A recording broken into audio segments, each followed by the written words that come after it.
Yo, Assalamualaikum, selamat malam. Salam Aidil Adha. Maaf Zahir dan Batin, tak terlambat lagi untuk sembang kari untuk mengucapkan selamat Hari Raya kepada semua yang menyambutnya dan alhamdulillah Amin kita dah tengok tadi di lebuh raya di seluruh Malaysia Utara, Selatan, Timur, Barat dah warga kota dah start berbusu-busu balik. So yang mana yang masih lagi dalam perjalanan kita doakan supaya selamat sampai ke destinasi masing-masing insya-Allah. Okey. Saya perkenalkan diri saya dulu. Nama saya adalah nama saya Swan Nizam bin Abdul Halim atau lebih dikenali sebagai Nizam. Saya merupakan founder dan juga moderator serta host untuk rancangan Bual Bicara Sembang kali ini. Saya juga merupakan fizioterapi kanan di Eurorehab Sendirian Berhad yang mana kepakaran syarikat Eurorehab Sendirian Berhad ini adalah menyediakan perkhidmatan rehabilitasi yang merangkumi perkhidmatan fizioterapi sendiri sama ada di rumah ataupun di pusat rehab center kita di Bandar Seri Putra, dan kita juga mempunyai perkhidmatan ambulans di sekitar Lembah Kelang dan seluruh Malaysia ini serta perkhidmatan kejururawatan. Okey, sembang kali ini adalah satu program Bual Bicara yang mana kita biasanya akan bersiaran pada setiap hari Isnin, hari Rabu dan juga hari Jumaat sekitar pukul 9 malam, iaitu kita akan berkongsi tentang beberapa topik iaitu health side, health topik ataupun topik-topik mengenai perniagaan, mengenai IKS. Tapi kebiasaannya pada hari Isnin dan Jumaat kita ia banyak berkisar tentang health side lah. So sembang kali ini adalah satu program bual bicara yang kita bukannya untuk menimbulkan kontroversi, tapi kita nak mengubah persepsi pada topik-topik yang kita utarakan ataupun kita highlightkan di dalam post-post kita di FB saya sendiri. Okey, pada malam ini insya-Allah kita akan bersama dengan salah seorang tetamu istimewa kita iaitu Dr. Afif Farhan yang merupakan medical director the Cyber Sky Clinic Cyberjaya, yang mana kita akan mengupas topik kita malam ni. Kru kalau boleh keluarkan topik kita malam ni. Tu topik kita mengenai fenomena road bike yang sedang berlaku sekarang ni. So okey, Dr. Afif pun dah ada di talian kita. Dr. Afif dah berada bersama kita live. So Dr. Afif, apa khabar Dr. Afif? Assalamualaikum. Baik.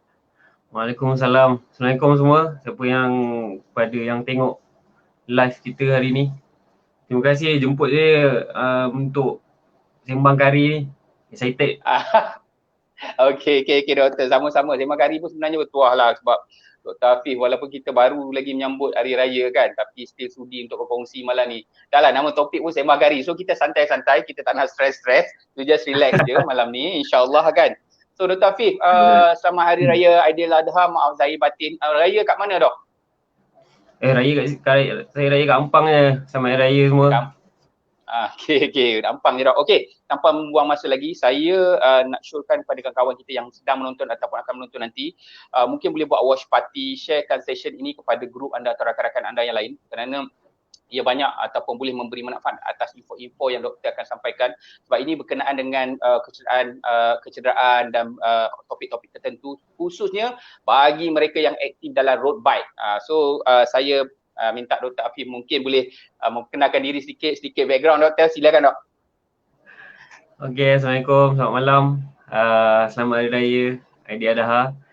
Nama saya Dr. Afif daripada The Cyber Sky Clinic. Saya doktor perubatan lah yang bertugas di sana. Dah kerja sebagai doktor dalam kat 10 tahun. Grad 2019 di Rusia. So saya punya minat tu jatuh pada nak injek lutut orang, nak rawat lutut orang, sebab dulu pun bahagian ortopedik dekat Hospital Port Dickson dalam 3-4 tahun kat sana. So memang duk asyik jaga orang patah kaki, and then kita masukkan besi, and then kita rehab, jaga dia sampai dia keluar hospital kan. So nampak kepuasan tu. Lepas tu bila dah shift pergi klinik ni, saya bawa benda yang saya suka tu, nak injek lutut orang, nak tengok orang keluar daripada klinik kita sihat apa semua kan. So itulah yang saya buat dekat klinik setakat ni. Baik dok.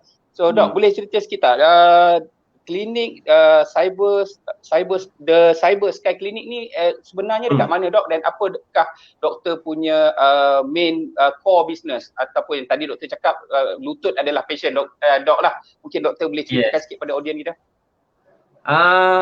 Okay, di Cyber Sky Clinic dekat Cyberjaya, iTech Tower belakang Shelby Square.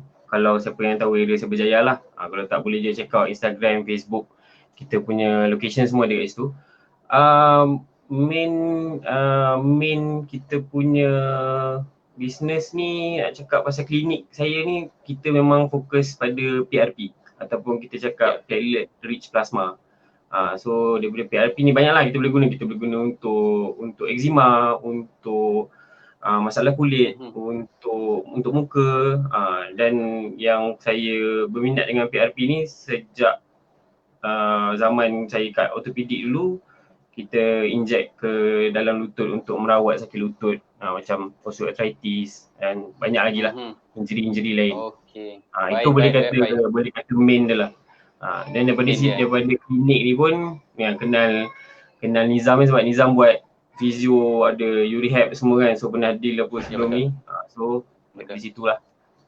Alhamdulillah. Okey. So kita dah tahu cuba sikit tentang dok, tentang latar belakang, tentang klinik dia, core business dia, insya-Allah.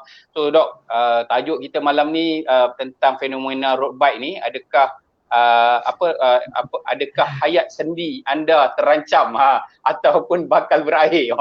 So sendi ni kita fokus lutut lah kan, sebab kalau kata cycling ni confirm lah banyak mengayuh kan, apa semua kan. So dok, pada soalan pertama saya, apakah pandangan dok mengenai trend fenomena aktiviti road bike ni? Maksud dia cycling ni, satu dari sudut kesihatan fizikal, mental dan kardiovaskular.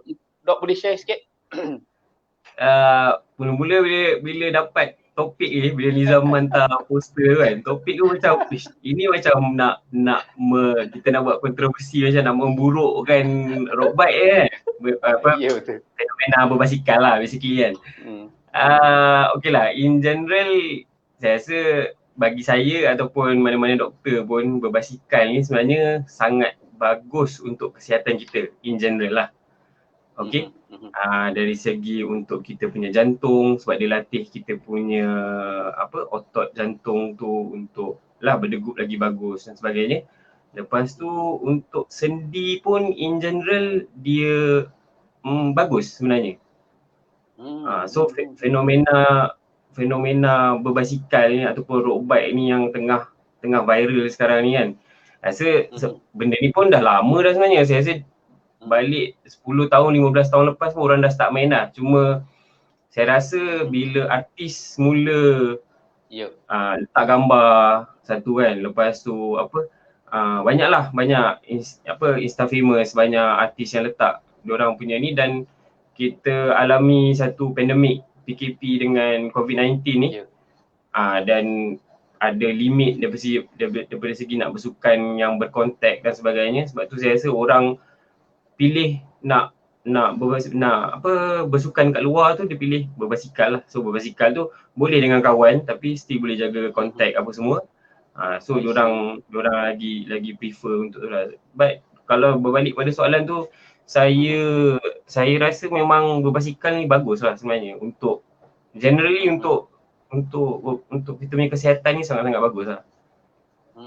Baik doktor. Terima kasih atas sharing yang doktor bagi untuk soalan kita ni tadi. Sebab betul fenomena dok, since macam dok kata selebriti, saya pun ada banyak kawan selebriti, artis ataupun Insta famous. Saya tengok dah masing-masing kat Instagram tu macam-macam post. Dan basikal pun dok bukan kaleng-kaleng punya dok. Memang dia ada range daripada yang bawah sampailah yang orang kata yang high end punya dok. Betul. Kan? So bila dah macam artis pun dah keluarkan, and then dan orang-orang macam kita pun, dan doktor sendiri pun, Doktor Afif sendiri berbasikal tuan-tuan. Kita pula.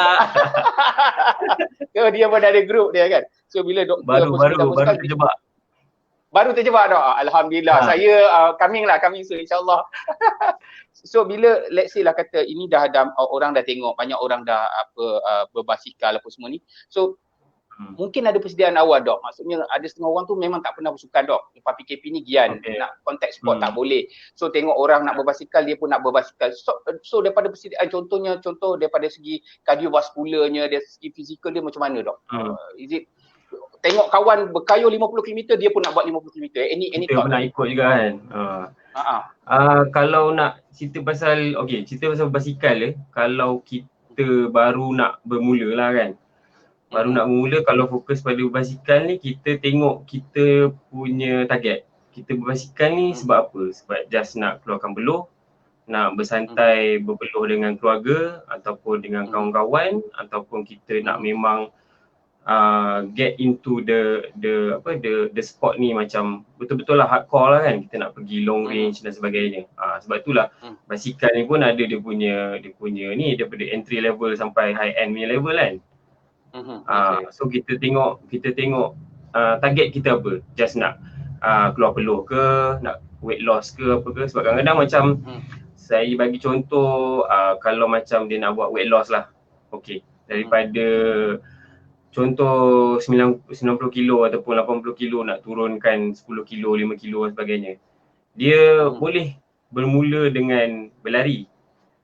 Tapi bila dia berlari tu, benda ni ialah high impact punya aktiviti lah. Bila dia bagi high impact, lutut akan sakit.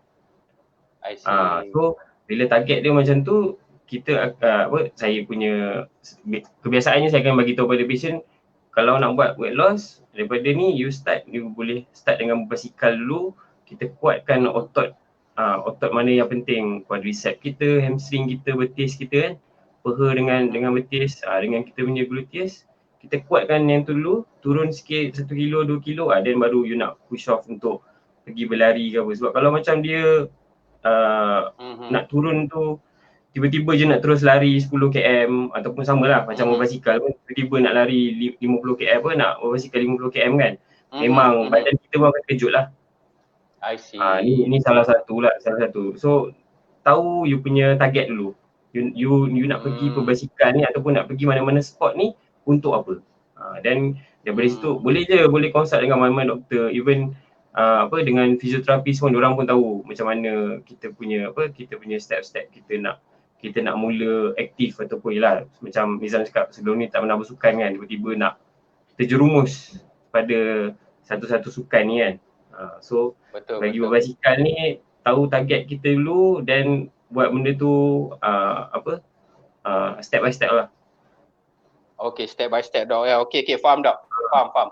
So yang saya kat sini kita nak tekankan kepada kita punya audience ni, kalau berbasikal ni walaupun fenomena, you kena tengok dulu pada tahap kecergasan diri dulu. Bagus untuk ikut grup, tapi you kena tahu dulu apa yang you capai. Kalau macam Dr. Afif sendiri ataupun doktor-doktor lain, medical practitioner yang lain ataupun even fisioterapi, so at least you ada guide, ataupun sekurang-kurangnya kadang-kadang ada teammate yang dah lama berpengalaman dok yang berkayuh ni, maybe dia orang boleh sharing antara dia orang lah pada saya lah. Boleh. Kalau ada team macam dalam member tu yang dah lama kayuh kan, boleh start dengan diorang dan diorang pun takkanlah nak push kita as a beginner untuk terus pergi 50 km, 100 km apa semua kan.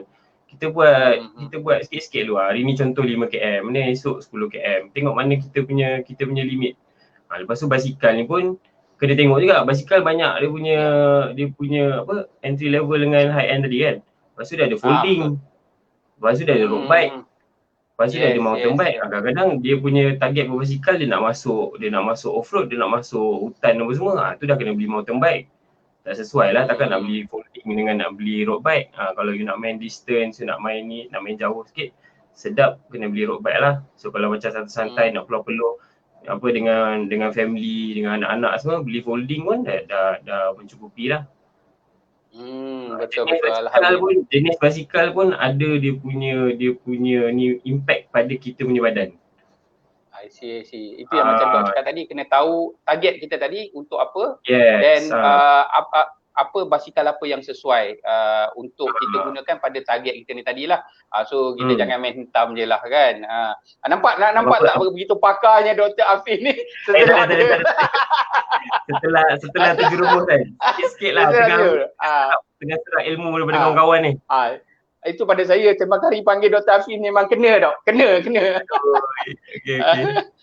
Okey, kepada kawan yang menonton sila buat kalau you dengan dekat Facebook, so dekat bawah tu ada share button, boleh tekan share button and buat watch party supaya lebih ramai lagi akan dapat manfaat. Sebab road bike ni ataupun whatever lah cycling activity, nak kisahlah folding ke ataupun off-road ni memang dah menjadi satu trend. Okey, Waalaikumsalam Tuan Ainuddin ada bersama kita. Thank you Tuan. Okey.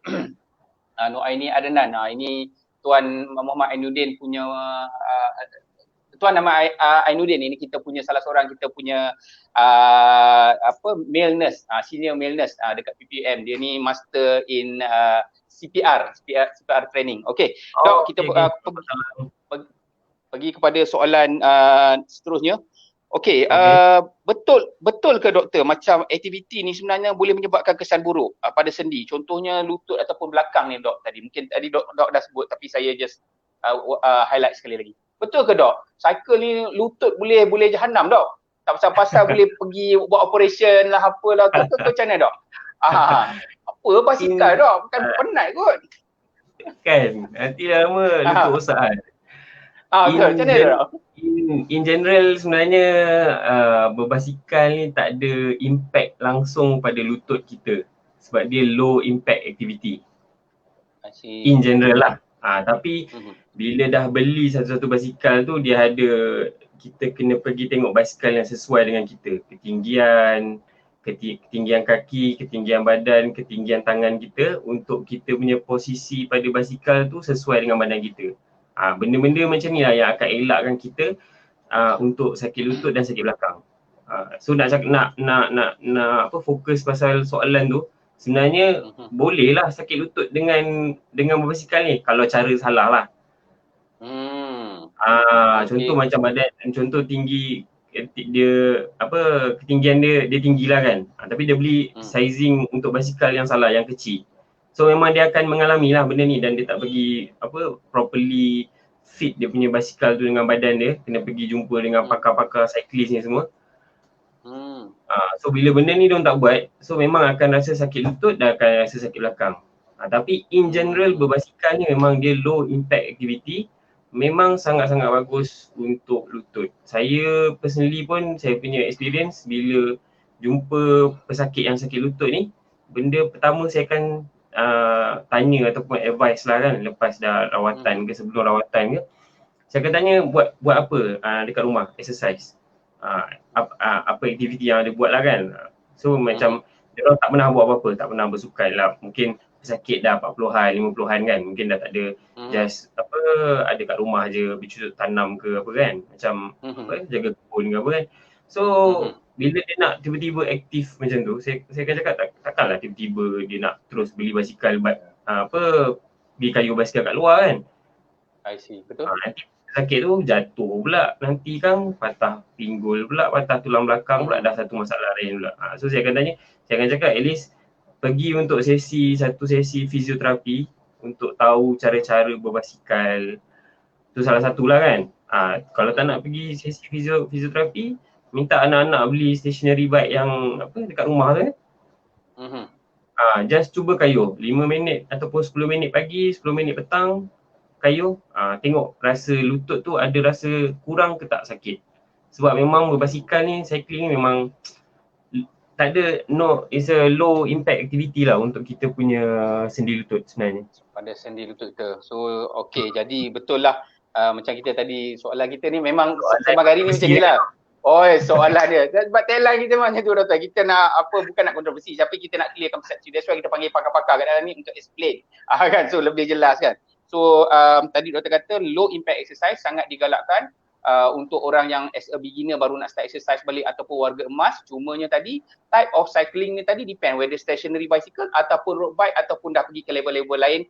Contohnya folding bike ataupun off-road bike. Okey dok. Okey, katakanlah sini dok, soalan seterusnya. Macam mana pula yang bagi mereka ni yang pernah mengalami kecederaan? Contohnya macam ACL, ada meniscus tear sebelum ni, pernah lah ada soft tissue injury dekat lutut, macam-macam lah ceritanya. Tapi disebabkan tadi Gian nak berbasikal, tengok kawan dia nak berbasikal juga dok. Jadi doktor, macam mana dok dari segi persediaan diorang ni tadi, dan mungkin ada apa-apa rawatan yang dok boleh syorkan? Bagaimana dok? Okay. Kalau memang ada injury, so bila sakit ada injury, better jumpa dengan my doktor dulu lah kan, untuk ambil advice, untuk proceed, untuk whatever sport yang dia nak ni lah.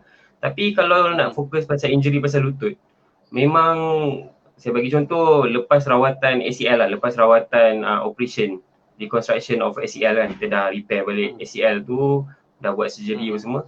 Lepas rawatan ni pun memang kita tengok rehab dia ialah, kalau fizioterapi buat ialah berbasikal. Perkara pertama yang rehab akan buat lah kan. Ni yang saya belajar dulu kat hospital masa ortopedik dulu, dan ialah kita buat online course, pergi kursus apa semua kan. So saya dok. Yang buat ialah berbasikal. So kat situ pun kita dah nampak berbasikal ni memang is like the first few step after injury, post injury punya recovery. Memang you kena buat some movement for untuk you punya otot tu.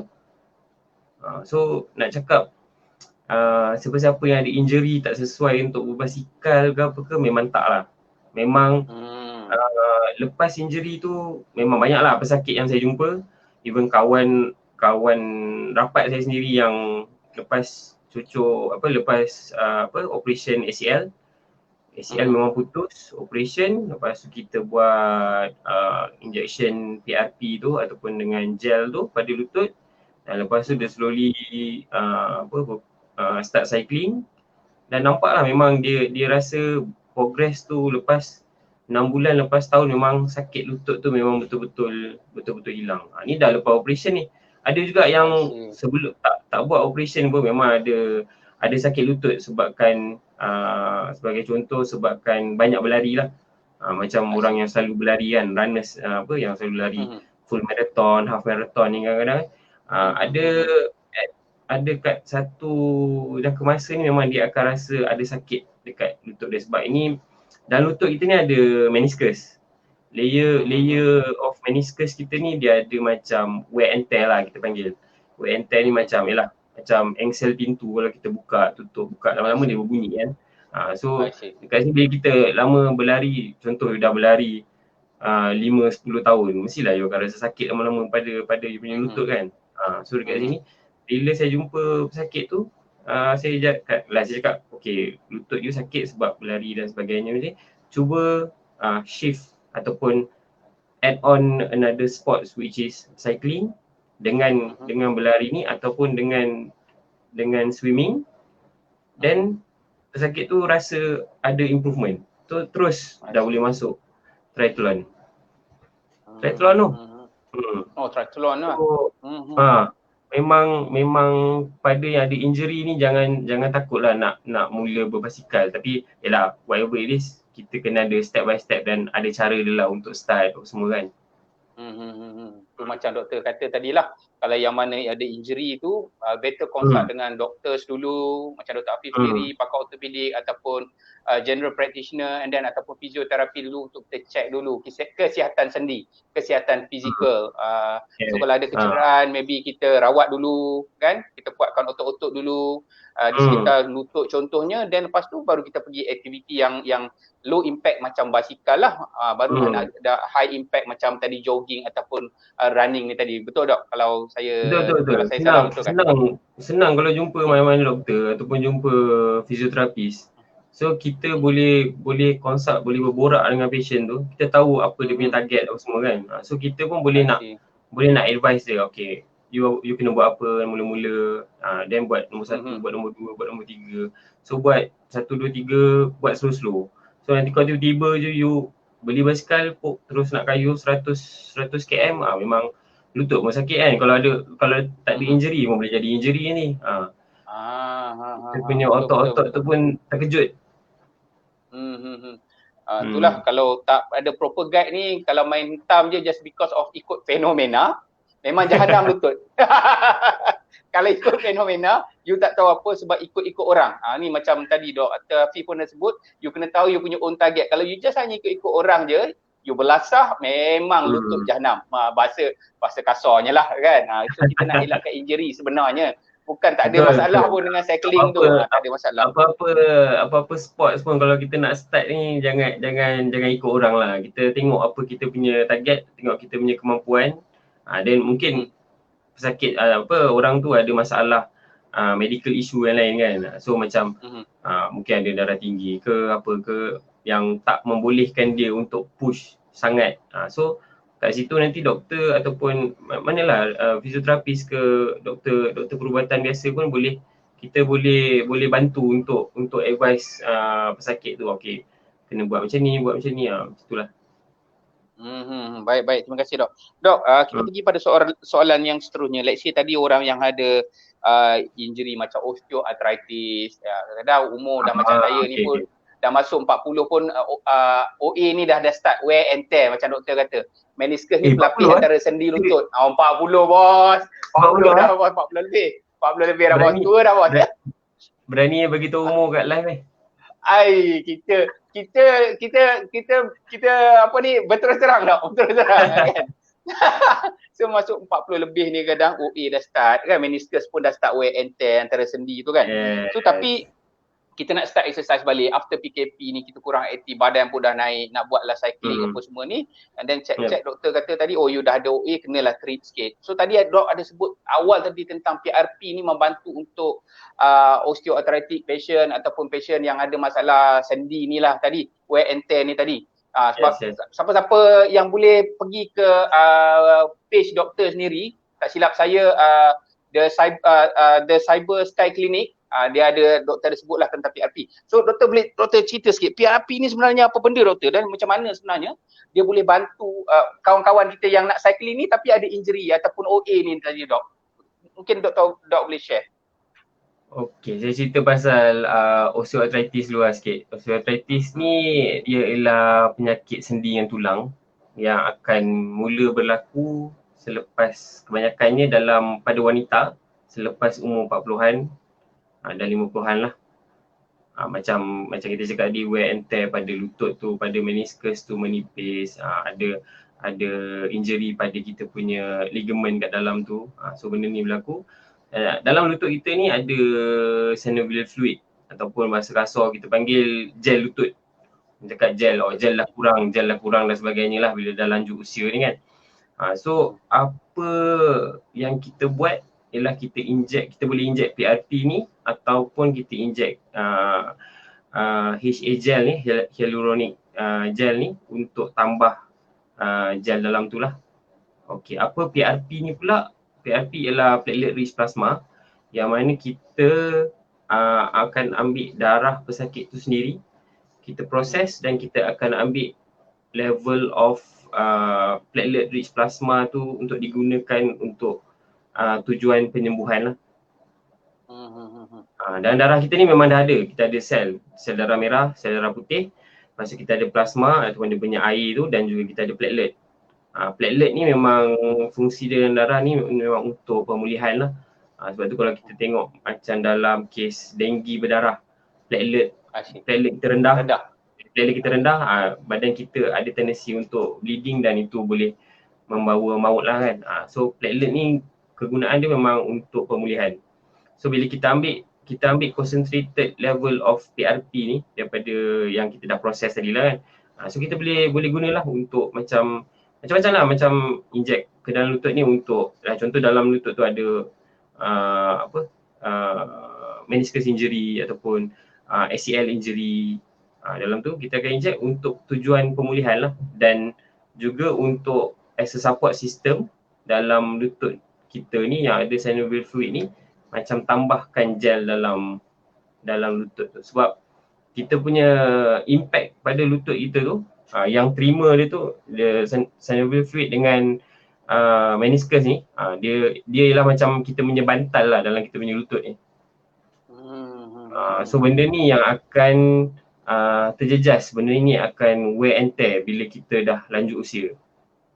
Sebab kita masa muda kita contoh aktif main bola, aktif berlari kan, banyak berjalan, pergi kerja dan sebagainya. So bila kita dah pergi ke 40-an, 50-an ni, kita punya lifestyle tu dah berkurang dah. Mungkin kita dah tak bergerak macam dulu, dah tak banyak berjalan kan. Dan kita pun dah kurang bersukan apa semua. So kita punya otot, contohnya otot peha, otot betis kita pun akan slowly akan mengecil lah, macam kurang aktiviti. So benda ni pun akan contribute juga pada kita punya jarak antara kita punya lutut tu. Bila muscle kita ni kurang digunakan ataupun yalah sebabkan dah lanjut usia kan. So PRP ni ataupun gel ni kita boleh gunakan as a alternative medicine untuk inject ke dalam lutut. So bermakna ni dok, bermakna dok sekarang ni PRP ni adalah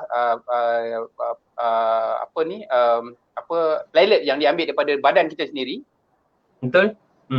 Badan kita sendiri, dan adalah proses-proses dia yang digunakan, dan kemudian digunakan balik, diinjek dalam lutut tu sendiri untuk tambah, kalau orang bahasa kampung dia, air lutut ataupun synovial fluid ni tadi, supaya dia jadi macam cushion ataupun shock absorber dok ya, supaya kalau kata kita exercise ni tadi, dia kurang impact lah antara meniscus tu tadi dan juga tulang pada lutut sendiri kan dok. Yep. Dia memang pakai darah pesakit sendiri lah. Kita takkan pakai, tak boleh pakai darah orang lain ke apa ke, memang tak boleh lah. So dok, berapa lama proses? Contohlah dok, orang adalah kawan-kawan kita malam ni, contohnya ada selebriti ke apa-apa yang menonton nanti ataupun sedang menonton. Bagi yang tak tahu, ini adalah tetamu kita Dr. Afif Farhan, merupakan medical director bagi The Cyber Sky Clinic dekat Cyberjaya. Kepakaran dia memang tentang lutut. So let's say lah dia orang ni datang, dia orang kata saya ada problem lutut ni dok, dia kata nak jumpalah Dr. Afif kita ni tadi, dia kata adalah meniscus problem ataupun OA ni tadi, dia kata dan doktor showkan buat PRP. So bila dia orang datang tu dok, jumpa dok, adakah doktor terus ambil plasma tu ke, ataupun macam mana proses, berapa lama nak baru boleh digunakan balik pada lutut, berapa lama proses tu dok? Bila proses nak untuk satu prosedur ni dalam sejam ke sejam setengah je, sekejap je sebenarnya. Dia datang, kita ambil darah dia, and then kita akan proses, dan lepas dah proses tu dalam setengah jam je tu kita dah kebaskan lutut dia semua, dan kita just inject ni memang sekejap je. Dan ramai macam terfikir macam inject lutut ni sakit, tak ada, dia sama je kesakitan dia macam inject ambil darah, check darah, blood check up kan. Sama je tahap kesakitan dia, sebab kita akan inject masuk ke dalam sendi lutut yang memang tak ada kacau apa-apa struktur dalam tu. So memang kesakitan dia memang pada kulit je, dah lepas tu memang dah tak sakit dah. Tapi bila pesakit nak datang untuk konsult pasal sakit lutut dan sebagainya, tak semestinya semua pesakit akan diinjek pun sebenarnya. Kadang-kadang ada yang tak perlu pun diinjek. Contohnya, saya bagi contoh, pesakit tu dia sakit lutut sebab dia lama tak beraktiviti, ataupun berat badan naik yang mendadak tiba-tiba. So kalau macam kes-kes macam ni, kadang-kadang saya akan advise diorang dulu untuk cuba turunkan berat badan juga sikit, ataupun cuba beraktiviti dulu sikit, dan along the way tu baru kita akan follow up balik dengan patient, tanya macam mana sakit lutut, ada kurang ke tak ada kurang. So sekarang ni nak consider tak untuk kita buat injection ataupun tak perlu. Bukannya macam semua orang macam fikir macam semua yang datang memang akan diinjek oleh saya, tak ada lah. Kita akan borak lu, cerita lu. Mungkin sakit lutut dia tu sebabkan benda lain. Contohnya macam pesakit yang ada gout. Gouty arthritis ni kadang-kadang mengganggu juga pada lutut, pada sendi lain kan. So bila sakit dia pasal gout ni sakit dia sebab uric acid dalam badan dia tinggi. So contoh dia sebenarnya sakit lutut sebab dia tak makan ubat. So memang tak payah cucuk lah, makanlah ubat dulu. Makan ubat gout apa semua dulu, jaga diet apa semua dulu. Then nanti baru kita follow up balik, tanya lepas dengan ubat ni semua ada susut bengkak ke tak ada ke, sakit lagi ke. Bukan semua yang ada soalan ni, apakah kondisi yang tidak membenarkan pesakit melakukan PRP dok? Apa kondisi yang tidak membenarkan?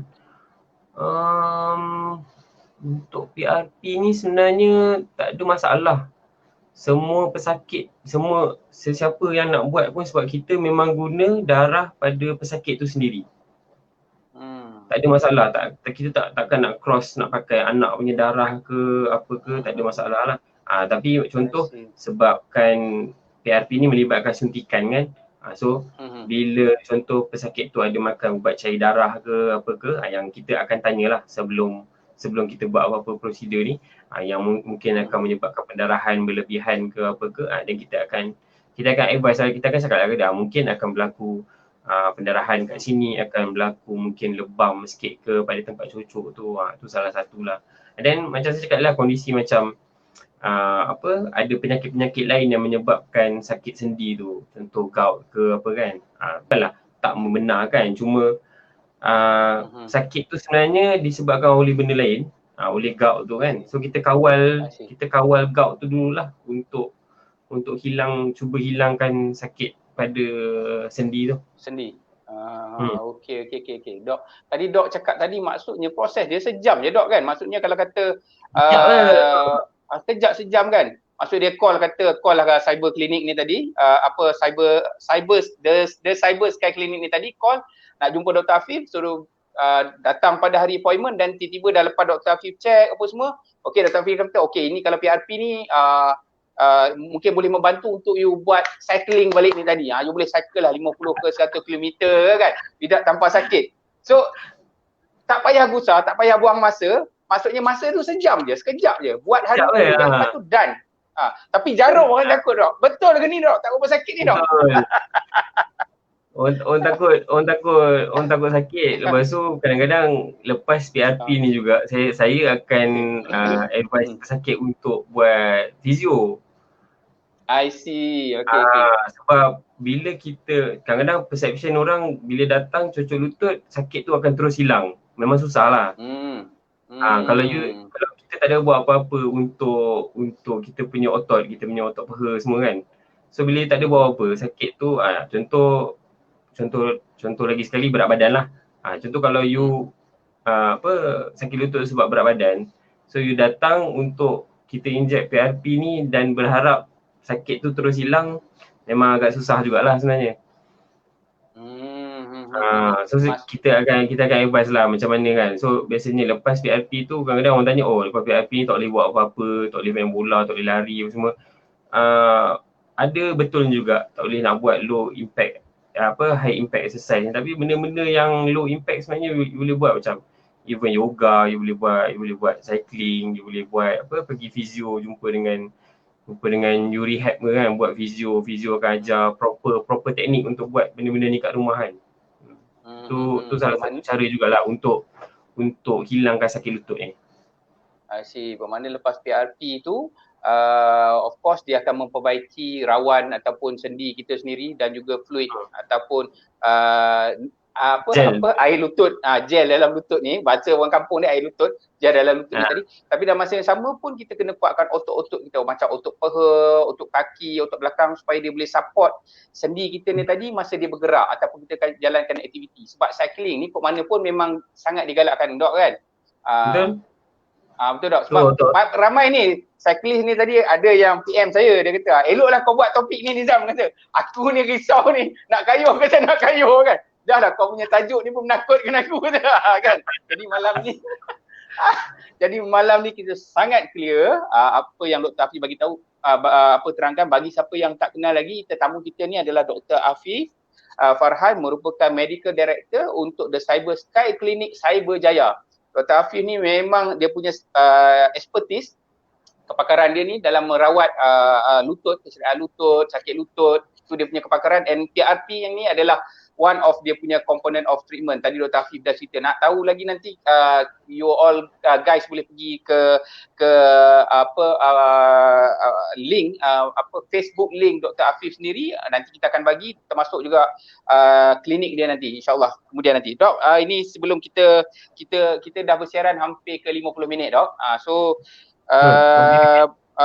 Hampir 50 minit, kita ada beberapa minit lagi. So siapa yang telah menonton atau sedang menonton nanti, sila buat watch party ataupun you share this session.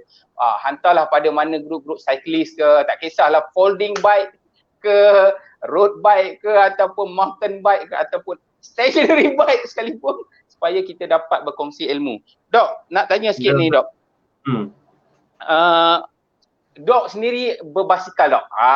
Dok, so kalau ada selebriti yang mana ada menontonkan kawan saya ke lepas ni, kalau ada menonton nanti kita akan pancarkan dekat kita punya YouTube channel Sembang Kari dan IG Sembang Kari. So ada kawan-kawan selebriti ke ataupun grup-grup mana tertentu, tiba-tiba you rasa nak ajak lah doktor ride dengan you boleh PM Dr.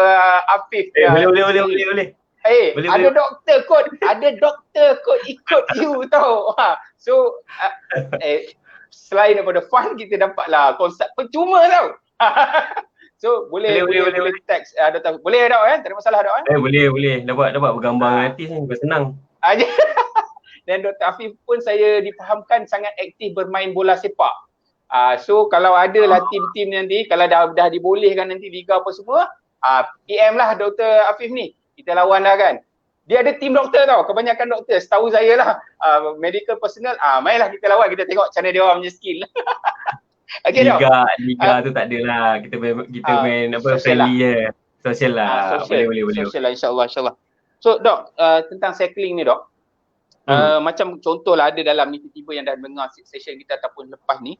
So kalau kita nak mula-mula start ni macam mana kita nak start? Maksud dia mungkin dari pergi, kalau road bike, kita cerita pasal road bike dulu Dok. Okay.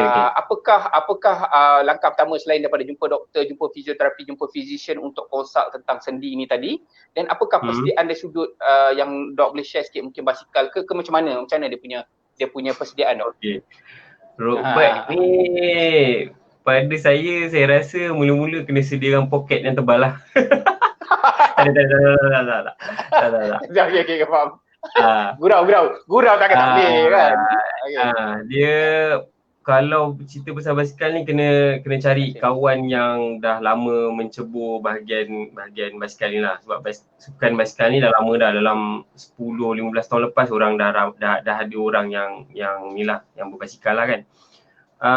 Tanya dengan kawan-kawan dulu pun boleh, ataupun dekat kedai-kedai basikal pun kadang-kadang orang ada, kita panggil technician basikal ni lah, yang boleh advise untuk kita beli basikal yang proper untuk kita punya tubuh badan dan proper untuk kita punya target macam saya cakap tadi lah kan.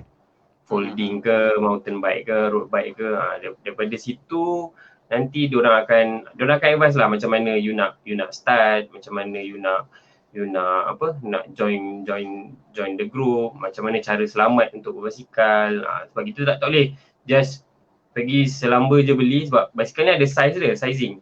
Macam kita beli baju lah kan, baju kita ada size semua kan. Basikal ni ada size dia. So dia tak boleh nak pergi basikal, tunjuk satu basikal tu, saya nak beli basikal, nak terus keluar kedai, nak terus kayuh je, tak boleh. Sebab kita tak tahu dia punya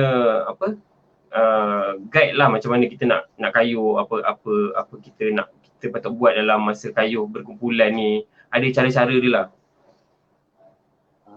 So ada cara-cara so bila ada kawan, So bila ada kawan-kawan yang dah lama berbasikal ni, diorang akan easily akan advise pula, okay, you yang ni tak boleh buat. Bila berbasikal ramai-ramai ni, kita kena contoh nak basikal malam, lampu kena ada, helmet kena ada, and proper baju, proper seluar. Benda ni semua memang memain peranan jugalah. Bukan sekadar pergi kedai basikal, beli basikal terus kayuh. Memang salah lah macam tu. Even tanya dengan mana-mana, I think kedai basikal pun diorang ada technician basikal juga situ kan. Diorang pun dah jual basikal pun dah berpuluh tahun. So diorang tahulah, diorang akan easily entertain mana-mana customer yang baru first time nak basikal ke apa ke, dan diorang akan guide lah macam mana. Just nak pergi kedai basikal, nak tanya dulu pun boleh, nak pergi tengok-tengok ke apa kan. Nak ajak saya pun boleh, tak ada masalah. Boleh kan. Pada saya ni saya tak ada, saya pergi, saya akan ajak kawan saya yang lagi pro lah untuk datang sekali. Okay. So okay, menarik. So senang cerita macam ni lah. Nanti kita bagi nombor Dr. Afif kat sini nanti. Kru akan letak nanti. So apa-apa you all boleh text. Nak rawatan pun boleh, nak pemeriksaan pun boleh, nak ajak sekali pun okey. Ini doktor serba boleh. Okey, kita tengok ini nombor Dr. Afif 012 9822 019. Dr. Afif, ataupun boleh pergi ke Instagram The Cyber Sky Clinic, dia punya Instagram dia. So boleh saja DM dia, PM ke, you nak call ke, tapi jangan call malam-malam lah kan. So you you boleh call dan bolehlah consult Dr. Afif in term of kecederaan ni tadi, medical side, ataupun untuk sharing experience dia dan rakan-rakan dia tentang road bike ni. So Dok, mungkin ini last question lah Dok. Last question daripada saya. Satu atau dua last lah. Bagaimana pula Dok, sikit-sikit Dok, dalam 1-2 minit, kepentingan, tadi Dok dah sebut, saya highlight sekali lagi, kepentingan untuk rehab ataupun fisioterapi ataupun proper exercise apabila kita nak berbasikal ni tadi, tak kisahlah ada kecederaan ataupun tak ada kecederaan. Mungkin Dok boleh komen sikit. Komponen fisioterapi ataupun rehab ni bila bersukan ataupun lah kita nak fokus pada basikal kan, selepas berbasikal lah, contoh you ambil you pergi main distance 120-200 km ke apa kan, bila recovery tu sebenarnya memang memerlukan rehab ataupun fisioterapi punya expertise lah, yang saya pun sendiri tak tahulah. Ni memang kena tanya dengan Nizam. Sebab recovery ni memang sangat penting sebab kita dah push kita punya otot untuk 100 kilo, 200 kilo dan sebagainya lah kan. Okay, dengan untuk distance tu kita nak pergi. Recovery ni sangat penting untuk kita jaga kita punya otot kita ni lah. Macam otot kita ni ada memory. Kita punya setiap muscle kita ni ada memory dia kan. So each time kita pakai dia, kita lepas tu kita kena recovery balik lah. Sports massage boleh, as simple as pergi session dengan fisioterapis, benda-benda yang kita boleh amalkan kat rumah. Banyak dia punya steps tu. Even saya rasa doktor biasa pun tak berapa, saya sendiri tak berapa pakar lah pasal fisioterapis ataupun rehab untuk recovery lepas sports ni kan.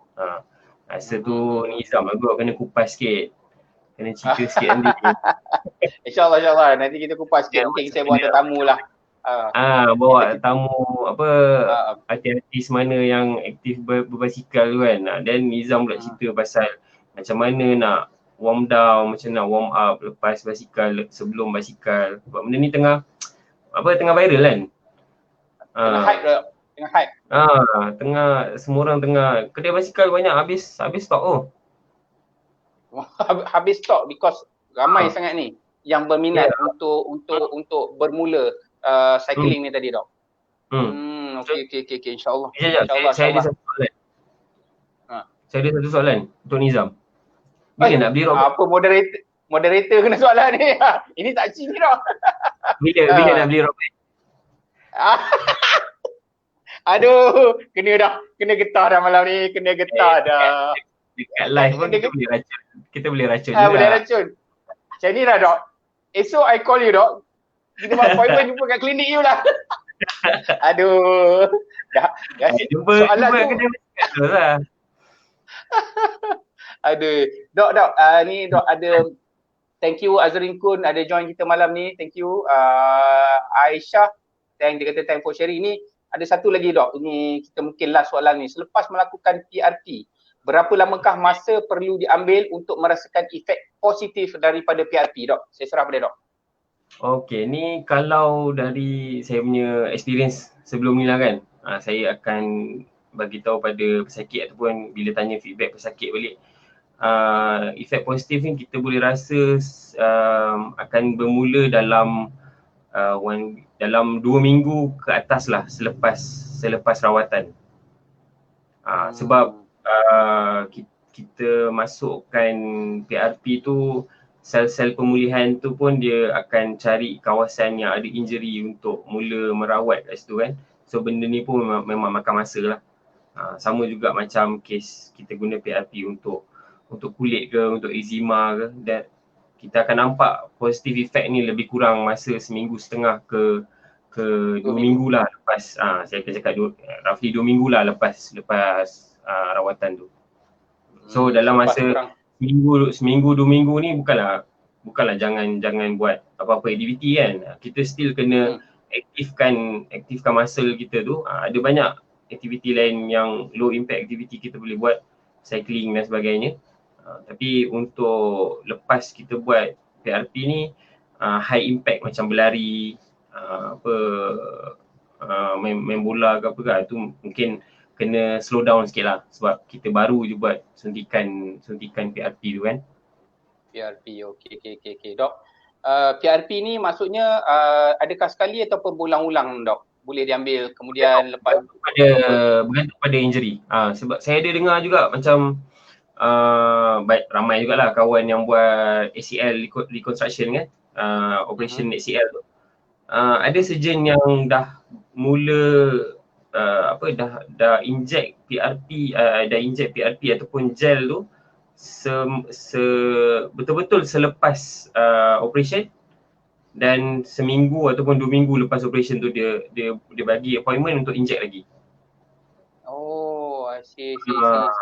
So bila dengar benda ni pun lah, mungkin benda tu ada impact dari segi lah kita dah buat surgery kat situ kan. So ada injury kat situ, kita dah buat surgery pada ACL tu. So mungkin ada impact pada faktor pemulihan pada ACL tu. So that's why mungkin doktor pakar ortopedik ataupun surgeon tu terus inject PRP ataupun gel ni ke dalam lutut lah. Sebab dia dengar banyak kes. Kadang-kadang ada yang gunakan stem cell lah. Stem cell ni dah cerita lain pula lah. Dia lagi lagi atas lagi daripada PRP. Ada juga yang saya dengar guna stem cell untuk inject dalam lutut. Tapi untuk PRP ni sekarang dah mula dipraktikkan di Malaysia sendiri. Lepas buat pembedahan, tak kisahlah ACL recon ke repair meniscus ke, ada setengah orthopedic consultant yang syorkan untuk buat PRP lah kan dok.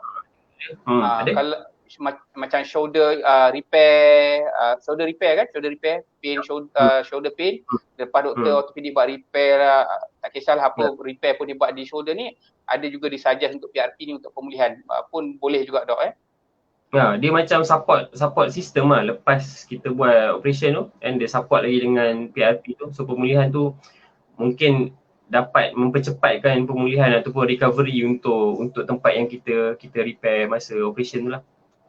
Baik. Okey dok, kita pun dah sampai betul-betul ke hujung ni dok. So dok, kalau kata tak kisahlah yang pernah buat pembedahan ACL ke apa, nak jumpa dok untuk mungkin nak consult untuk PRP ke ataupun benda lain, ataupun atlet kita, tak kisahlah social atlet ke ataupun professional atlet yang nak tahu lebih lanjut tentang PRP dan juga pemeriksaan daripada dok. So macam mana dia orang nak pergi ke jumpa doktor, and then bila masuk operasi doktor untuk dia orang buat temujanji ke, macam mana cara mungkin dok boleh explain pada audience kita? Okey, kita punya klinik dekat Cyberjaya. Hari Isnin sampai Sabtu memang buka 8 ke 5 petang. Boleh buat appointment, boleh search je The Cyber Sky Clinic, kat situ ada nombor telefon, ataupun nak buat appointment dekat Facebook boleh, Instagram boleh. Kita reply kat situ. Better set appointment lah dengan kita. Nanti saya punya staff akan reply dan akan setkan appointment mana slot yang kosong untuk, sebab saya akan spend masa dalam 1 jam ke 2 jam lah untuk bercerita dengan setiap pesakit tu. So better set appointment lah. Ataupun kalau rasa nak cari saya personally pun, media sosial pun ada kan, Facebook ada, Instagram ada, type je Afif Farhan, memang keluar punya nama kat situ. So kalau yang personal, just tag saja dekat carian FB tu Afif Farhan. So akan keluarlah doktor, nanti you akan tengok doktor dah kenal ni. Then kalau nombor telefon doktor pun ada dekat situ, 0129822019 Dr. Afif Farhan, ataupun dekat Instagram dia The Cyber Sky Clinic dekat Instagram, ataupun dekat Facebook tak silap saya The Cyber Sky Clinic. Betul doktor? Sama juga. Instagram dengan page Cyber Sky Clinic. Kat situ ada semua nombor telefon, boleh je WhatsApp je. Kita memang 24 jam pun boleh reply. InsyaAllah. Tengok dok cakap 24 jam bukan saya. Kenyataan berani daripada dok. So, dok, nanti saya set appointment dengan dok. Saya pergi ke klinik, kita cerita pasal road bike. Saya dah diracun. Saya telah terracun ni. Cerita road bike, tak payah datang klinik. Kita check kedai terus. Oh kedai tu. Tak apalah pergi klinik tu. Lutut 40 dok. Lutut tak apa bagus dah dok. Kita jumpa dulu. Okey dok. Okey Dr. Hafiz, Okay. apa-apa pun terima kasih daripada Sembang Kari kerana sudi menjadi tetamu kita malam ni walaupun baru kita menyambut idea dah. Jemput saya. Baik dok. Terima kasih. Ampun maaf kalau ada salah silap daripada Sembang Kari. Apa yang kurang dok? Kita jumpa lagi dok. Saya pun sama. Okey. Saya pun sama minta maaf apa-apa salah silap tercakap ke tergagap ke apa kan. Yang baik tu daripada apa yang tak baik tu daripada saya, yang baik tu daripada Allah lah. Okey. Baik doktor, terima kasih. Assalamualaikum doktor, jumpa lagi. Okey. Assalamualaikum. Waalaikumsalam warahmatullahi. Alhamdulillah tuan-tuan, kita dah habis sesi FB live kita di Sembang Kari dengan tetamu kita tadi, Dr. Afif Farhan, Medical Director The Cyber Sky Clinic Cyberjaya, telah menerangkan tentang fenomena road bike, yang mana road bike ni dah jadi macam hype dekat mana-mana je. Selebriti, orang biasa, kumpulan-kumpulan tertentu dah mula berbasikal, especially post PKP ni. So tadi dia dah terangkan ada betul ke road bike ni boleh menyebabkan lutut jahanam. Tadi doktor dah explain dengan sangat detail pada saya tentang persediaan, tentang sizing basikal, persediaan mental dan juga fizikal. So nanti siapa yang dah menonton tadi boleh tengok balik ataupun buat share watch party pada grup-grup yang lain supaya ramai boleh dapatkan more info tentang topik yang kita sebut ni tadi. InsyaAllah Sembang Kari akan bersiaran lagi nanti pada hari Rabu tentang topik, general topik, iaitu more on like business and so on lah. Hari Jumaat nanti insyaAllah kita akan bercerita pasal health site lagi. So ini nombor telefon saya 012-512-1170. So kalau ada apa-apa pertanyaan tentang topik yang akan datang ataupun apa saja tentang maybe physical, fisioterapi, rehab ataupun tentang topik malam ni, kalau tak sure, you all boleh call saya ataupun nak dapat perkhidmatan fisioterapi daripada saya dan tim, insyaAllah kita akan bantu di sekitar Lembah Kelang ni, tak ada masalah. Ataupun kalau luar Lembah Kelang pun tak apa, just call dan kita insyaAllah saya akan cuba consult sebaik mana seupaya mungkin. Dan siapa yang nak dapatkan perkhidmatan daripada Dr. Afif Farhan ni tadi, nombor dia tadi kita dah letak ni tadi, ataupun boleh pergi ke FB page The Cyber Sky Clinic Cyberjaya. So boleh PM, DM, Instagram pun sama. Nurul Aini Adnan, terima kasih. Okey, alhamdulillah, terima kasih Tuan Din dan juga family Aisyah pun. Thank you so much atas kesediaan menonton. Ampun dan maaf daripada saya, daripada Sembang Kari, anda ada salah sampai daripada saya sendiri ataupun kata-kata dan perubatan yang mungkin tak sesuai. Itu sahaja daripada saya dan Sembang Kari. Terima kasih, selamat malam. #saya Encik Fizio. Assalamualaikum.